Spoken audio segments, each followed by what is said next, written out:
I would say probably for every book that I've done, I've probably had about 10 or 20 ideas that I've just really quickly jotted down or sketched down.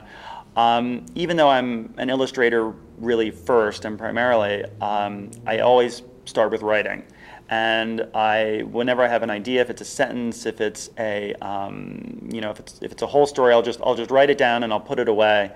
And sometimes they come right away. Sometimes I never see them again. The book I'm looking to do next actually is probably an idea I had 10 years ago, and I just came across it again, and I thought, this is a good story, and it was something that I really couldn't have done 10 years ago, but I feel like I can do now, and I think it's very interesting when you start something and you stop and you start it again, and you can look at it with a fresh perspective. And I think it's very important to take time between drafts of something or while you're working on something to really get perspective. And I think it's great to work on many different things at once. I think if you're only working on one thing, it's very hard to keep to keep your perspective.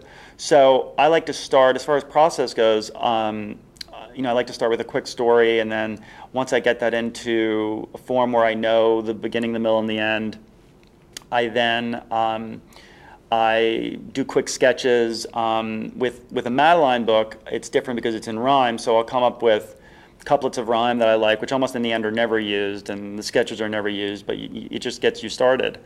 And one of the things that is great about being a writer and an illustrator both is that you can go back and forth, and I think going back and forth is really the best way to make a unified whole of it.